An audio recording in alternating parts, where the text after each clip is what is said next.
안녕하십니까. 현대시 한번 해보겠습니다. 거울과 오감도입니다. 사실은 오감도는 많이 안 할 거고요. 주로 거울 수업하는데 오감도 구경만 좀 해보자 이겁니다. 자, 둘 다 이상이라는 시인이 쓴 작품인데요. 이분 작품이 굉장히 좀 독특합니다. 그래서 이런 것도 있다라고 한번 보시면 될 것 같아요. 이상의 거울은 종종 내신 시험에도 출제가 되고요. 오감도는 솔직히 잘 출제는 안 되는데 가끔 이렇게 끼워서 출제가 되는 편입니다. 자, 한번 해보겠습니다. 일단 작품부터 한번 보죠. 배경 지식 보기 전에 그냥 이상 날개입니다. 근데 보자마자 좀 진짜 이상한 게 있죠. 뭐가 있어요? 이 작품에 뭐가 없습니까? 띄어쓰기가 없습니다. 띄어쓰기가. 이게 이상 선생님 작품의 특징입니다. 이거는 뭐겠어요? 이거는 기존의 어떤 체계, 띄어쓰기라는 것도 누군가가 만든 거죠. 기존 체계, 체제에 대한 좀 반발로 이해할 수 있겠죠. 그렇게 볼 수 있어요. 우리 문학과 형님들이 굉장히 또 고집이 있으시기 때문에 본인은 이게 마음에 안 드시나 봐요. 자, 한번 해보겠습니다. 거울입니다. 거울. 거울 속에는 소리가 없소. 자, 그러면 주요 소재가 나왔으니까 한번 정리해 볼게요. 자, 거울이라고 나왔어요. 그리고 자, 이쪽을 거울 속이라고 해볼게요. 안이라고 해도 되겠죠. 그리고 이쪽을 그러면 거울 밖이라고 해볼게요. 그렇지, 거울 밖. 이렇게 구조를 만들어 볼게요.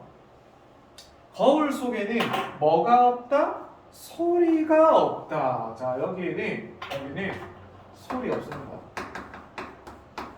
그러니까 당연히 조용하겠죠. 그렇지. 거울 속에는 소리가 없어. 저렇게까지 조용한 세상은 참 없을 것이고. 거울 속에도 내게 귀가 있어. 내 말을, 자, 여기서 나는 밖에 있는 나겠죠?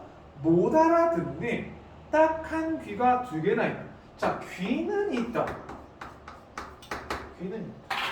그런데 당연히 거울 속에는 우리가 이렇게 거울에 서 있다고 생각해 보세요. 거울에 이렇게 서 있다고 생각해 보세요. 반대편에 이렇게 될 리가 없잖아요. 소리 없고 귀도 없고 말이 안 되죠. 그러니까 요거는 지금 둘이 소통이 안 되고 있는 걸 보여준다라고 보시면 되겠죠. 당연히 소통 안 되죠. 거울 속에 나는 왼손잡이요. 자, 왜 왼손잡이에요?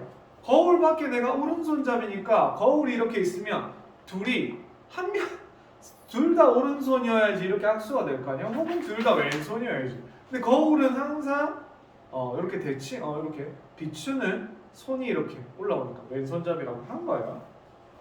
내 악수를 받을 줄 모르는 악수를 모르는 왼손잡이요. 역시나 자, 악수 안 되죠. 소통 안 된다랑 같은 맥락이에요. 그런데 여기에서 중요한 거는 자꾸 이런 뭐는 합니까? 시도는 합니다. 소통하고 싶은가 봐요. 그렇죠? 그 다음 거울 때문에 나는 거울 속의 나를 만져보지를 못하는 고요만은 그렇죠? 거울의 역할 거울 자, 얘 때문에 뭐 된다? 첫 번째는 단절되고 있는 거 팩트입니다. 그쵸? 거울이 아니었던들 내가 어찌 거울 속의 나를 만나보기만이라도 했겠소. 단절에 녹으면서 소통의 매개체이기도 합니다. 그러니까 이 둘은 어때요? 자, 요 두 개가 이중적이죠. 그렇죠. 단순하게 거울이 소통이나 단절을 해주는 도구가 아니라 두 가지 역할을 다 하고 있죠. 그렇죠? 그러나 우리 결과는 알죠. 최종적으로 당연히 소통은 안 된다는 거죠. 그렇죠? 거울 때문에 다시 나는 거울 속의 나를 만져보지를 못하는구려만은 거울이 아니었던데 내가 어찌 거울 속의 나를 만나보기만이라도 했겠소. 나는 지금 거울을 안 가졌소만은 거울 속에는 늘 거울 속에 내가 있어. 아, 이 사람 좀 이상해요. 거울이 없는데도 거울 속에 세상에 또 다른 내가 있다라고 지금 믿고 있어요. 그렇죠? 잘은 모르지만 외로된 사업에 골몰할게요. 뭔가 하고 있다 이겁니다. 뭔가. 그다음 거울 속의 나는 참 나와는 자 요거 띄어쓰기 때문에 해석이 좀 다양할 수 있는데 참나를 이렇게 해석하는 사람도 있어요. 참나 진짜 나 레알 진짜 나로 해석하는 사람도 있고 그냥 부사어로 참 나와는 이렇게 해석하는 사람도 있어요. 일단 그렇다는 것만 알아두시면 될 것 같아요. 참 나와는 반대요만은 그쵸 반대죠? 근데 또 꽤 닮았다. 자 요것 때문에 요 둘의 관계가 자 반대인데 어떻다? 또 닮았다라고 하죠. 요 두 말이 표면적으로만 봤을 때는 두 개가 모순이라는 겁니다. 그렇기 때문에 얘를 역설법이 사용된 구절이다 라고 일반적으로 좀 봅니다. 알겠죠? 자, 근데 깊이 생각하면 내용은 이해가 되죠? 그런 게 역설법의 특징이죠. 나는 거울 속의 나를 근심하고 진찰할 수 없으니 퍽 섭섭하오. 자, 여기서 말이 하나 나오는데 진찰이라는 말이 나와요. 진찰이라는 말은 뭐예요? 환자를 어떻게 병세가 어떤지 확인하고 처방을 내려주는 활동들을 진찰이라고 하죠. 그쵸? 그러면 거울 속의 나는 어떻다라는 겁니까? 환자라는 거죠. 환자라는 거. 자기가 봐도 거울 속의 나는 환자라는 거죠. 그럼 이 사람의 인식은 굉장히 어떻습니까? 조금 부정적이고 결국에는 또 소통도 안 되고 그렇게 보시면 되겠습니다.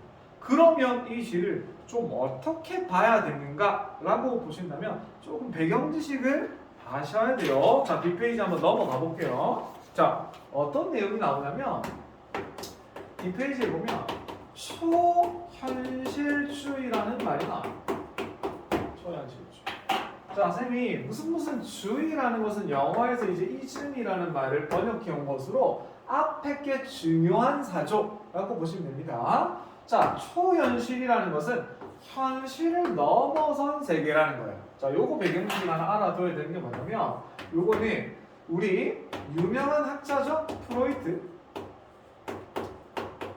자, 우리 뭐 2학년 비문학 지문에도 한번 나왔던 걸로 알고 있습니다. 프로이트, 뭐 아담스, 뭐 이런 사람들 가지고 심리학 지문이 한번 나온 적이 있어요. 자, 요 프로이트, 요 사람이 제일 강조한 게 인간은 어떻다? 무의식이 있다.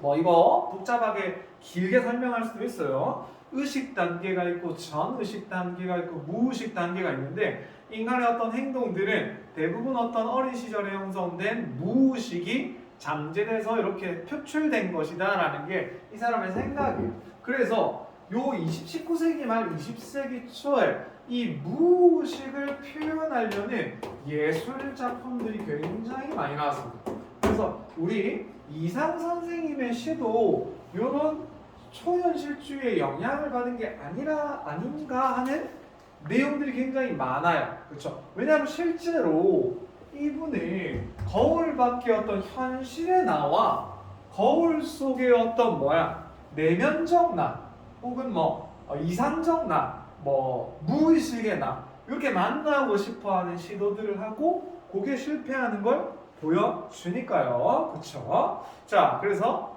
그렇게 보시면 되고요. 자, 밑에 성격에 보시면 주지적이다라는 말이 나와요. 주지적. 이것도 좀 말이 어려워요. 자, 주지주의라고 해가지고 지적인 어떤 능력, 지적인 어떤 내용들을 예술에 반영한 거예요. 그래서 이상 선생님이 그냥 시를 쓴 게 아니라 좀 정서 표현을 거의 안 하죠. 안 하고 어떠한 지식적인 체계를 가지고 의도를 가지고 시를 썼다라는 내용입니다. 정서보다 어떤 지식적인 게 중요하다. 그리고 그 당시로 따지면 굉장히 실험적입니다. 이상 선생님은 주로 일제강점기 1930년대 주로 활동하셨는데 그 당시 굉장히 파격적이었어요. 나중에 오감도를 보시면 더 파격적이실 거예요. 그 다음 주제 자아 분열 양상. 자아가 두 개니까 자아 분열 양상과 현대인의 불안 심리. 현대인들 다 불안합니다. 그렇죠? 여러분들도 불안하고 선생님들도 불안하죠. 다 불안해요. 그런 심리들을 이렇게 시로 표현한 것이 아닌가라는 겁니다. 자, 특징 1. 자동기술법이라고 합니다.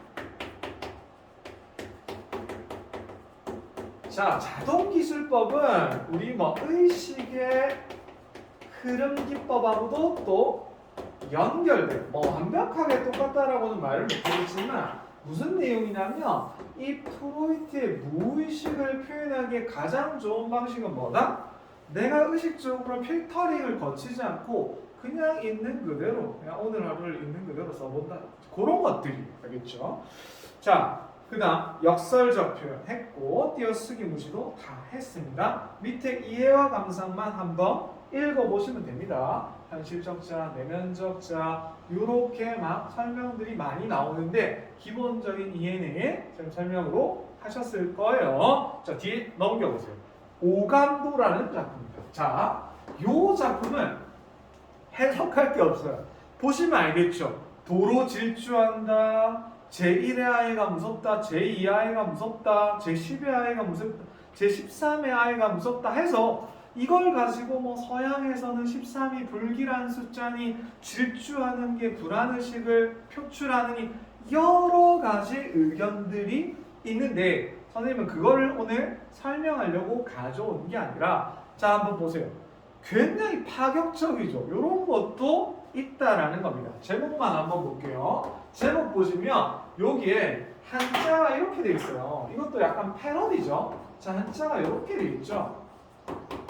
이렇게 돼 있죠. 자, 어떻게 돼 있습니까? 이렇게. 자, 요거 무슨 오자냐면 까마귀 오자예요.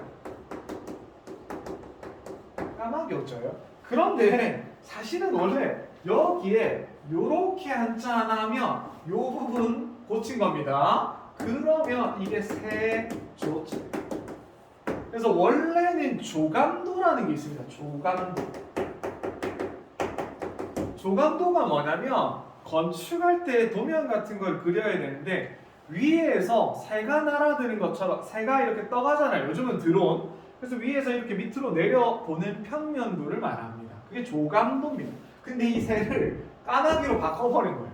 일종의 패러디죠. 일종의 패러디. 사실은 이 이상 선생님이 건축학 전공이에요. 건축 전공입니다. 그러다 보니까 이렇게 대칭적인 작품이라든지 오감도와 같은 뭐 조감도를 패러디한 용어를 사용하셨다라고 봅니다. 자, 그래서 뭐 1회 아이부터 해가지고 쭉 나와요. 뒤에 넘겨볼게요. 뒤에 넘겨서 설명이 쭉 있어요. 이거는 이해와 감상을 한번 읽어볼게요. 자, 이 시는 독자들에게 전달하려는 메시지가 분명하게 드러나 있지 않아 쉽게 이해하기 어려운 작품이다. 이상 선생님 작품 중에서 이러한 작품들이 굉장히 많습니다. 이 작품에 드러난 시적 상황 단순 말장난하는 것 같다. 그래서 13이라는 숫자, 서양에서 불길함을 상징한다, 뭐 등등등의 설명이 있는데 맨 마지막 줄, 밑에서 두 번째 줄만 한번 확인할게요. 즉, 시인을 둘러싼 불안감, 공포심은 상황이 어떻게 변해도 결국은 존재하게 된다는 것으로 현대인들이 느끼는 심리적 정황과 유사하다 이렇게 되어 있습니다. 그러니까 우리 이상 선생님은 일제강점기 1930년대 얼마나 우리 조선이 좀 불안했습니까? 이건 뭐 꼭 일제강점기를 떠나서 우리 뭐 현대를 사는 모든 사람들이 공감할 만하죠. 그래서 그 불안한 심리들을 이렇게 예술작품, 시로 표현한 겁니다. 그래서 오감도 같은 거는 조금 해석이 난해하기 때문에 시험에 출제하기 그렇지만 거울은 많이 나오고요. 그 다음에 현대소설로는 이상의 날개, 이분 소설도 쓰셨어요. 천재예요, 한마디로. 슬픈 것은 26살 때 요절하셨습니다. 그렇죠? 천재인데 일제강점기 어떤 조선사회, 대한민국 사회가 받아들이긴 좀 힘든 천재였습니다. 자, 여기까지 하겠습니다. 자, 다음에 쌤이 이상의 날개도 한번 들고 올게요. 자, 여기까지 끝!